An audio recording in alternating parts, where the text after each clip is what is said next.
ঢাকা-চট্টগ্রাম মহাসড়কের মিরসরাই সীতাকুণ্ড অংশের ৬০ কিলোমিটার এলাকায় কোনো যানজট নেই, গাড়ি চলাচল করছে নির্বিঘ্নে। মহাসড়কের মিরসরাই উপজেলার ধুমঘাট থেকে সীতাকুণ্ডের সিটি গেট পর্যন্ত সড়ক একেবারে ফাঁকা, ফলে এ পথে ঈদে ঘরমুখ মানুষ স্বস্তিতে বাড়ি ফিরতে পারছেন।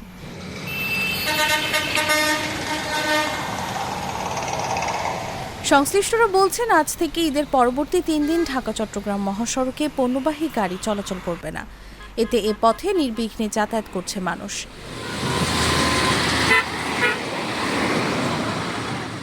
বেসরকারি চাকরিজীবী মিরসরাই উপজেলার ধুম ইউনিয়নের মোবারকঘোনা গ্রামের আবু জাফর বলেন, সকাল 10টার দিকে চট্টগ্রাম শহরের মাদারবাড়ি থেকে চয়েস বাসে উঠেছি। ১ ঘন্টা ১০ মিনিটে বারিয়ারহাট পৌঁছাতে পেরেছি, অথচ ১ সপ্তাহ আগেও শহর থেকে বারিয়ারহাট যেতে প্রায় ২ ঘন্টা সময় লেগেছে।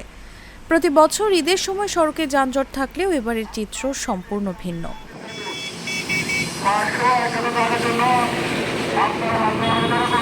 জোরারগঞ্জ হাইওয়ে থানার ভারপ্রাপ্ত কর্মকর্তা সোহেল সরকার বলেন, যানজট নিরসনে পুলিশ গতকাল থেকে দায়িত্ব পালন করছে। আজ সকাল থেকে গাড়ি চলাচল করছে নির্বিঘ্নে। চালকরা যেন বেপরোয়া গতিতে গাড়ি চালাতে না পারেন, সেদিকে নজর রাখা হবে।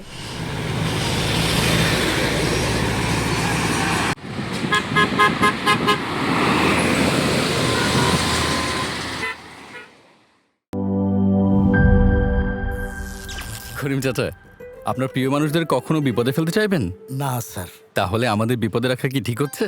এজন্যই বিজলি কেবলস সবচেয়ে ভালো ও নিরাপদ। ফ্লেম রিটার্ডেন্ট পিভিসি দিয়ে তৈরি বিজলি কেবলস, নিরাপদ আজীবন।